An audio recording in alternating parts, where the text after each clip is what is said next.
Scent భూమి ఖాళీగా కనిపిస్తే చాలు టీడీపీ నేతలు గద్దల్లా వాలిపోతున్నారు.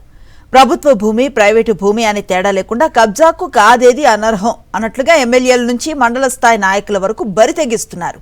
కబ్జాలు చేయటమే ప్రధాన ఆదాయ వనరుగా మార్చేసుకున్నారు. ప్రజల అధికారం ఇచ్చింది దోచుకోవటానికే అన్నట్లుగా ఉమ్మడి వైఎస్ఆర్ జిల్లాలో కోట్ల విలువ చేసే భూములను అప్పనంగా కాజేస్తున్నారు. ఇక వివాదాల్లో ఉన్న భూముల్లో అయితే రణరంగాన్ని సృష్టిస్తున్నారు. దాడులకు దిగి మరీ కబ్జాల పర్వానికి తెరలేపుతున్నారు. ఉమ్మడి వైఎస్ఆర్ జిల్లాలో రెండో ముంబైగా పేరున్న ప్రొద్దుటూరులో భూ విలువ అమాంతం పెరిగింది. దీంతో అధికారంలోకి రాగానే ఖాళీ భూములపై కన్నేశారు స్థానిక ఎమ్మెల్యే వరదరాజులు రెడ్డి తనయుడు కొండారెడ్డి. పట్టణంలోని బొల్లవరం వెంకటేశ్వర స్వామి దేవాలయం వెనుక ఉన్న దాదాపు 10 ఎకరాల భూమిపై కన్నుపడింది. ఇంకేముంది, అధికారం మాదే, అడిగేవాడెవడు అనుకున్నాడు. 150 కోట్ల విలువ చేసే ఈ భూమిని అప్పనంగా కొట్టేసేందుకు స్కెచ్ వేశారు.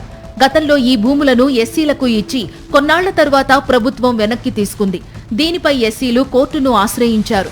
ప్రస్తుతం ప్రభుత్వ భూమిగా రికార్డుల్లో ఉంటే దాన్ని రాజధాని స్థాయిలో రికార్డులు మార్చుకుని కొట్టేసేందుకు రంగంలోకి దిగారు టీడీపీ నేతలు. అంతేకాదు, నోరు మెదపకుండా కొంతమందికి ఇప్పటికే లక్షలాది రూపాయలు ముట్టజెప్పి మరీ భూమిని కైవసం చేసుకునేందుకు విశ్వ ప్రయత్నం చేస్తున్నారు. వ్యవస్థలను మనం మేనేజ్ చేయగలిగితే ఈ భూమిని మనము స్వాధీనం చేసుకొని అమ్మచ్చు. ఈ భూమి విలువ దొంగలకిచ్చినా కూడా ఎకరా 10 నుంచి 15 కోట్లు చేస్తుంది. దొంగలకిచ్చినా కూడా 10 నుంచి 15 కోట్లు చేస్తుంది.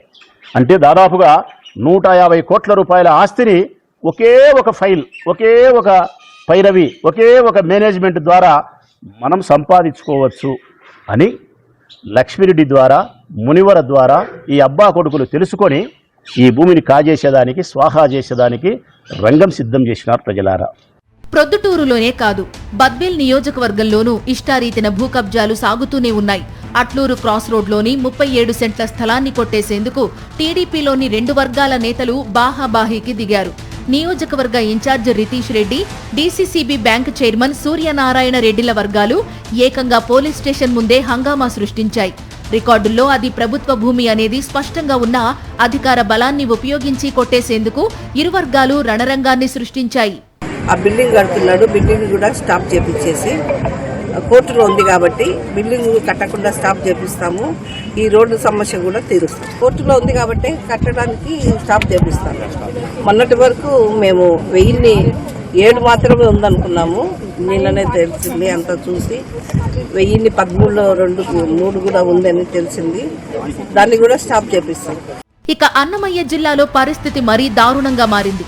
రాయచోటిలో కనిపించిన ఏ ఒక్క స్థలాన్ని వదలడం లేదు. మంత్రి రాంప్రసాద్ రెడ్డి మేనల్లుడి సారథ్యంలోని బృందం ఒకటి వివాదాస్పద భూముల్లోకి చొరబడి సెటిల్మెంట్ చేస్తామంటూ కబ్జాకు పాల్పడుతున్నారనే ఆరోపణలు వినిపిస్తున్నాయి. ఇటీవల రాయచోటి మున్సిపల్ మాజీ వైస్ చైర్మన్ దశరథరామిరెడ్డి కళ్యాణ మండపం భూముల్లోకి వెళ్లి ఆయనపై హత్యాయత్నం చేశారు. కోర్టు స్టే ఉన్న ఆ భూమిని కొట్టేసే ప్రయత్నం చేశారు. మరోవైపు రింగ్ రోడ్లో వివాదంలో ఉన్న ప్రతి భూమిని సైతం అధికార బలంతో కొట్టేసేందుకు గ్యాంగులు ప్రత్యేకంగా తిరుగుతున్నాయి. ఇంత దారుణం జరుగుతా ఉన్నా కూడా ఇప్పటి వరకు ఒకరిని కూడా అరెస్ట్ చేయలేదు. ఆంధ్ర రాష్ట్రంలో ఇలాంటి ఇన్సిడెంట్స్ రోజు పెరిగిపోయినాయి. ఈరోజు పరిస్థితి చాలా దారుణంగా ఉంది. ఇక్కడ యాక్షన్ ఎవరిపైన తీసుకుంటారంటే ఏదన్నా రాజకీయంగా ఎవరైనా కంప్లైంట్ ఇచ్చి ఒక పార్టీకి ఈరోజు తొత్తులుగా పోలీసు వ్యవహరిస్తూ ఉన్నారు. ఏదో సోషల్ మీడియాలో కేసు పెడితే ఒకే కేసుని 40 స్టేషన్లో పెట్టి తిప్పడం అలాంటివి చేస్తూ ఉన్నారు.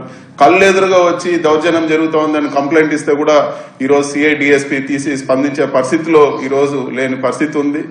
ఇక రాజంపేట, కడప నియోజకవర్గాల్లో సైతం తెలుగు తమ్ముళ్లు ఏమాత్రం వెనకాడటం లేదు. రెండో భద్రాద్రిగా పేరొందిన ఒంటిమిట్టలో భూముల ధరలు పెరగడంతో సాలాబాద్ గ్రామంలో 2 సెంట్ల భూమిని సైతం కొట్టేసేందుకు వైఎస్ఆర్సీపీకి చెందిన వారి ఇళ్లను కూల్చివేశారు. ఇక కడప గౌస్ నగర్లో పార్కు కోసం ఏర్పాటు చేసిన స్థలం నాదంటూ టీడీపీ నేత అమీర్ బాబు తెరమీదకు వచ్చారు. ఈ విషయంలో ఎమ్మెల్యే మాధవిరెడ్డి, అమీర్ బాబుల మధ్య వార్ నడుస్తోంది. ఇలా ఉమ్మడి వైఎస్ఆర్ జిల్లాలో ఖాళీ జాగా కనిపిస్తే చాలు తెలుగు తమ్ముళ్లు గద్దల్లా వాలిపోతున్నారు. సామదాన దండోపాయాలు ఉపయోగించి కోట్లాది రూపాయల విలువైన భూములను కబ్జా చేసేస్తున్నారు. ఇంత జరుగుతున్నా అధికారులు మాత్రం కిమ్మరడం లేదు.